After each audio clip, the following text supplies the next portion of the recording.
मनकापुर विधानसभा के लोगों को समझना चाहिए कि आज तक मनकापुर विधानसभा का किसी प्रकार का कोई विकास नहीं है। ना तो वहाँ किसानों का कोई विकास है, ना छात्र छात्राओं का कोई विकास है, ना महिलाओं का, ना मजदूरों का। जो भी लोग हैं पूरी तरीके से मनकापुर विधानसभा किसी भी प्रकार की विकास नहीं हो पाई, जिससे वहाँ की जनता पूरी तरीके से महरूम है विकास से। अस्सलाम वालेकुम, नमस्कार। मैं चिंटू खान, आप देख रहे हैं गोंडा टीवी 9। इस समय मेरी मौजूदगी गोंडा जिले के मनकापुर विधानसभा में है और मेरे साथ मौजूद हैं एडवोकेट अजय कुमार प्रभाकर, जो आम आदमी पार्टी से मनकापुर के विधानसभा प्रभारी भी हैं और विधायकी लड़ने की तैयारी भी कर रहे हैं। आज तक उन्होंने गोंडे जिले में और मनकापुर में आम आदमी पार्टी के लिए क्या क्या मजबूती बनाई है, क्या क्या किया है, आज हम उनसे जानेंगे सारी बातें। पहले तो हमारे चैनल में स्वागत है आपका। हम आपके चैनल के माध्यम से पहले आपके सभी श्रोता जो हैं हम उनको नमस्कार करते हैं, दिल से उनका जो है धन्यवाद करते हैं। और आपका टीवी चैनल जो है काफ़ी ग्रोथ करे और लोगों की आवाज़ें उठाएं, जो निष्पक्ष एक जो समाचार है उसको आप दिखाएं और जो जनता का मेन मुद्दा है वो आप सामने लेकर के आएँ। अपना नाम और पूरा परिचय दीजिए। मेरा नाम अजय कुमार प्रभाकर है, मैं पेशे से अधिवक्ता हूँ। कहाँ पे किस चीज़ की तैयारी कर रहे हैं आप? हम मनकापुर विधानसभा की तैयारी कर रहे हैं इस समय। आपने कौन सा काम वहाँ पे चालू करके रखा है जो काफ़ी तारीफें हो रही हैं आपकी? देखिए, वहाँ पर हमने सबसे पहले क्या किया है कि जो पर्यावरण को संरक्षित करने के लिए हमने वहाँ पर पेड़ लगाने का काम शुरू किया है। उस पेड़ लगाने में जैसे हम आम का पेड़ लगा रहे हैं, अमरूद का पेड़ लगा रहे हैं और अच्छे वैरायटी का हम लगा रहे हैं। उसके 2-3 फ़ायदे हैं, जैसे कि हम ये चाहते हैं लोगों के स्वास्थ्य को ध्यान में रख करके हमने फलदार पेड़ देने का काम किया है, जिससे लोग उसको खाएं और खाने के बाद उनका सही रूप से वो स्वस्थ बने। दूसरी बात, पर्यावरण को ध्यान में रख करके मैंने काम किया है कि उससे जो ऑक्सीजन बेहतर हो, पर्यावरण में पर्यावरण शुद्ध हो। दूसरी बात ये है कि उससे क्या है कि जब फल ज़्यादा आएंगे, 2-2.5 कुंटल 3 कुंटल फल आएंगे, तो उससे बेच करके आदमी जो है कुछ पैसे अर्जित कर लेगा, गरीब समाज, जिससे उसका जो है बच्चों का कापी किताब है और कापी है, किताब है, फीस है, ड्रेस है, ये सारी चीज़ें ले सके वो साल में एक बार। मनकापुर विधानसभा के जनता को क्या मैसेज देंगे आप? हम मैसेज ये देना चाहते हैं कि मनकापुर विधानसभा के लोगों को समझना चाहिए कि आज तक मनकापुर विधानसभा का किसी प्रकार का कोई विकास नहीं है। ना तो वहाँ किसानों का कोई विकास है, ना छात्र छात्राओं का कोई विकास है, ना महिलाओं का, ना मजदूरों का। जो भी लोग हैं पूरी तरीके से मनकापुर विधानसभा किसी भी प्रकार की विकास नहीं हो पाई, जिससे वहाँ की जनता पूरी तरीके से महरूम है विकास से।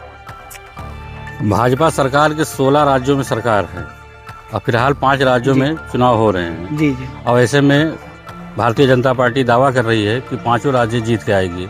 इस पे आप क्या कहेंगे? नहीं, इस पे यह है कि चुनाव जो भारत का जो वर्तमान चुनाव है वो पूरी तरीके से जो करप्ट है, निष्पक्ष नहीं है। इसमें ज्ञानेश कुमार पूरी तरीके से बीजेपी के एजेंट बनकर के काम कर रहे हैं और आप देखते हैं दिन रात मीडिया में आ रहा है कि ईवीएम से हैक करके चुनाव वो जीत रही है। वास्तव में वोट से चुनाव नहीं जीत रही, वो ईवीएम से चुनाव जीत रही है। ये मेरा ही दावा नहीं है, अन्य विपक्षी पार्टियों की भी दावा है। और जब ईवीएम पे सवाल खड़ा था तो पहली बार ईवीएम को लेकर के बीजेपी के ही लोगों ने कहा कि ईवीएम से घोटाले हो सकते हैं। ये बात उन्होंने स्वयं इस बात को स्वीकार किया था, जो कि आज वो स्वीकार नहीं कर रहे हैं।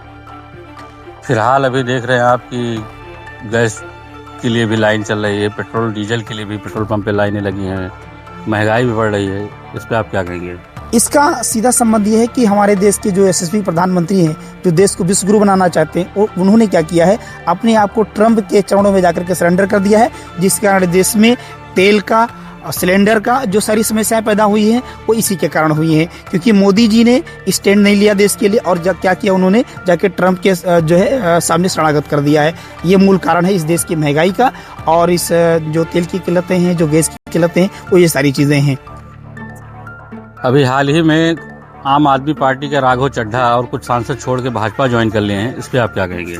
देखिए, इस पे सीधी सी बात है कि जो डर गया वो मर गया। मेरे कहने का मतलब ये है कि हमारे इस जो राष्ट्रीय संयोजक है माननीय अरविंद केजरीवाल जी, हमारे जो शिक्षा मंत्री रहे जो है हमारे मनीष सिसोदिया जी, हमारे संजय सिंह जी हैं, इन लोगों ने विपक्ष से लड़ने का काम किया और उन्होंने जेल में डाल दिया। सोचा था जेल में डाल करके इनकी आवाज़ को दबा लेंगे, लेकिन वो हुआ नहीं, ऐसा हुआ नहीं। वो बाहर थे तभी उन्होंने आवाज़ उठाई जनता की, अंदर गए उसके बाद आए तभी इन्होंने आवाज़ उठाई। लेकिन क्या हुआ, ये जो 7 राज्यसभा सांसद जो हमारे रहे, ये लोग डर से बीजेपी के साथ चले गए। इनको लगा कि बीजेपी जेल में डाल देगी और जेल में न जाने के चक्कर में इन्होंने जनता की आवाज़ को नहीं महसूस किया और क्या हुआ, जनता को जो आवाज़ उठना चाहिए था उस डर से इन्होंने क्या किया, बीजेपी को ज्वाइन कर लिया। इससे पहले भी कहीं आप विधानसभा का चुनाव लड़ चुके हैं? विधानसभा चुनाव में गोड्डा से लड़ा था 2022 में। और कोई मनकापुर जनता के नाम कोई संदेश देना हो तो हमारे चैनल से आप दे सकते हैं। हम मनकापुर के जनता को यही संदेश देना चाहते हैं कि जो पार्टी शिक्षा की बात करे, रोजगार की बात करे, किसानों की बात करे और छात्रों की बात करे और ये सारी चीज़ें हैं, इन चीज़ों पे जो बात करे, इन मुद्दों पे जो बात करे उनको ही मत देना चाहिए। ये उस लोगों को नहीं देना चाहिए, खासकर जो लोग बांटने की राजनीति करते हैं, बटेंगे तो कटेंगे, हिंदू मुसलमान की जो राजनीति कर रहे हैं, ऐसे पार्टी के लोगों से, ऐसे नेताओं से आप बचना चाहिए वहाँ के लोगों को। मनकापुर की जनता आपको विधायक बनाकर भेजती है तो पहली प्राथमिकता क्या रहेगी आपकी और कौन सा विकास वहाँ पे नहीं हुआ जो सबसे पहले विधायक बनने के बाद आप करेंगे? मनकापुर में जो मेरा अपना सोच है, पहली तो ये है कि मैं पूरे मनकापुर विधानसभा में जो फलदार वृक्ष हैं वो प्रत्येक गांव में, प्रत्येक घर पे कम से कम 4 से 5 पेड़ लगाने का फलदार में काम करूंगा। दूसरी चीज़ ये है कि मैं हर ग्राम पंचायतों में लाइब्रेरी बनाने का काम करूंगा। वहाँ की जो सरकारी व्यवस्था जो जर्जर है स्कूलों की, उसको बेहतर करने का काम करेंगे जिससे लोगों को मुफ्त में शिक्षा उपलब्ध हो सके। दूसरी बात क्या है, जो हर ग्राम पंचायतों में, लगभग न्याय पंचायतों में जो कोऑपरेटिव सोसाइटियाँ हैं, इनको बेहतर करेंगे जिससे हर किसानों को समय पे खाद है जो है और बीज है, सारी चीज़ें ये उपलब्ध हो सके जिससे किसानों को जो भी ज़रूरतें हैं वो कोऑपरेटिव पे उनको आसानी से मिल सके। ये काम करना है। और मैं सबसे प्रमुख चीज़ ये कहना चाहता हूँ कि इस देश का जो किसान है, जो मनकापुर विधानसभा की किसान है, वो वास्तव में गल्ला पैदा करते हैं जिससे देश की जनता, प्रदेश की जनता उससे जीवित रहती है। तो मैं ये चाहता हूँ, सरकार से एक अपील करना चाहता हूँ कि किसानों के लिए खासकर, जैसे वो 88 से 89 रुपये डीजल वो खरीद के लाते हैं, तो मैं ये जानना चाहता हूँ कि हर ग्राम पंचायतों में जब लाइटें हैं तो मैं ये सरकार से निवेदन करना चाहता हूँ, ये मांग करना चाहता हूँ कि सरकार ये तय करे कि जो कमर्शियल कनेक्शन है विद्युत का वो मुफ्त में करे। दूसरी बात ये भी तय करे कि किसानों को कितने यूनिट बिजली तक सिंचाई का जो आने वाली जो बिजली खपत है उसमें कितने यूनिट तक बिजली किसानों को मुफ्त में देगी। ये मेरी प्रमुख मांगे हैं। और छात्रों को लेकर के जो मेरी प्रमुख मांगे हैं, ये जो प्राइवेट में लूट मार चल रहा है ड्रेस के नाम पर, जो है किताबों के नाम पर, फीस के नाम पर, ये बंद करना है अगर आपको, तो आपको सरकारी विद्यालयों को सही करना होगा। सरकारी विद्यालयों को लेकर के भी एक लड़ाई होगी, किसानों को लेकर के एक लड़ाई होगी। दूसरी बात, एक चीज़ जो मैं जानता हूँ खासकर नियोजन के संबंध में, जैसे आप ये देखते हैं, मैं बार काउंसिल का मैंने 51 रुपये का मैंने एक आपदा का दिया। ये हमारे यहाँ बार में क्या है कि हमको 25 साल बीतने के बाद वो हमको 5 लाख रुपए देगी। तो मैं सरकार से एक निवेदन करना चाहता हूँ, वो एक ऐसी योजना लेकर के आए कि जैसे कोई बच्चा पैदा होता है तो बच्चे के पैदा होने के बाद सरकार 5100 रुपये, 6000 रुपये वो एक मुफ्त जमा कराए या जमा करे अपने खाते से, राज्य के कोष से जमा करे, क्योंकि वो जो राज्य का कोष है वो जनता का पैसा है। और ये तय करे कि 25 साल के बाद जब बच्चा कमाने लायक हो जाएगा, खाने लायक हो जाएगा, रोजगार करने लायक हो जाएगा, तो कम से कम 5 से 6 लाख रुपया आप 21 साल के बाद देंगे, जिससे नियोजन की प्रक्रिया बड़ी तेजी से बढ़े और इस देश में जो भुखमरी है, जो बेकारी है, जो बेरोजगारी है, वो बड़े स्तर पे ये काम हो जिससे लोग रोजगार पाएं। और एक चीज़ और मैं सरकार से ये कहना चाहता हूँ कि जो बेरोजगारी बढ़ रही है, हम ये देख रहे हैं, जो मैं कचहरी में देख रहा हूँ यानी विभागों में देख रहा हूँ कि जो लोग रिटायर हो गए उन्हीं लोगों को पुनः सरकारें नियुक्त कर रही हैं। अगर आप पुनः उन्हीं लोगों को आप अगर नियुक्त कर देंगे तो इससे क्या होगा कि जो युवा पीढ़ी है, जिसको वास्तव में नौकरी की जरूरत है, वो नौकरी से वंचित हो जाएगा। तो मैं चाहूंगा कि ये प्रक्रिया जो सरकार है ये बंद करे और युवाओं को बेहतर से बेहतर रोजगार की व्यवस्था करे। और जो ये आपने पूरी जिंदगी खराब कर दी है लोगों को रोजगार के नाम पे, ये आउटसोर्सिंग का, ये बंद करें आप। 5000 पे, 8000 पे, 10,000 पे नौकरियां जो आप दे रहे हैं ये बंद करिए। जैसे रोजगार सेवक है, 10-10 साल, 15-15 साल वो नौकरी में हैं, 5000 आप दे रहे हैं आज के रेट में, वो पूरा दिन काम करता है।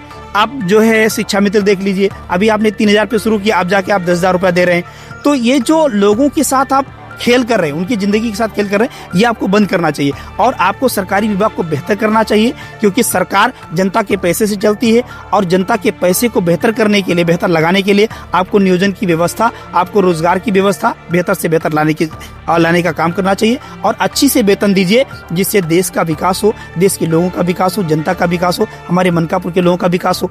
एक बड़ी समस्या मनकापुर में ये भी है, हम ये देखते हैं जो कुदुर्खी चीनी मिल है, वो चीनी मिल गन्ना किसानों का जो पैसा है वो साल साल भर नहीं देती है। जिसका पकड़ उसको एक हफ्ते में दे रहा है, जो नेताओं के सह पे है उसको दे रहा है।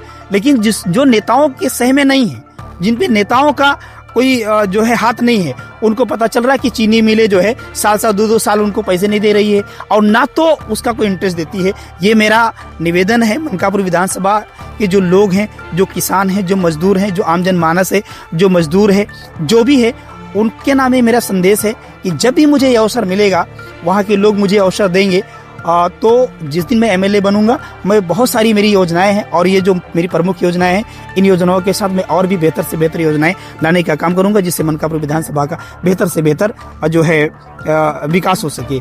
और उस विकास की कड़ी में जो मैंने पेड़ लगाने का काम किया है, ये मेरी निष्ठा, ये मेरी ईमानदारी है और ये मेरा एक कहना है कि हमने जो शुरुआत की है वो बेहतर शुरुआत की है पेड़ लगा करके, जिससे मनकापुर विधानसभा का हरियाली के साथ साथ वहाँ की खुशियाँ भी जो है लोगों में बांटने का अवसर मिलेगा। जो फल फायदा होगा वो गांव गड़ी के लोग खाएंगे, टोले मोहल्ले के लोग खाएंगे, जिससे आपस में सामंजस्य बनेगा और ये कटोगे और बटो की राजनीति खत्म होगी, हिंदू मुसलमान की राजनीति खत्म होगी। जब आम के फल लगेंगे तो हिंदू भी खाएगा, मुसलमान भी खाएगा, हर आदमी खाएगा और सब में प्यार और सौहार्द की भावना पैदा होगी।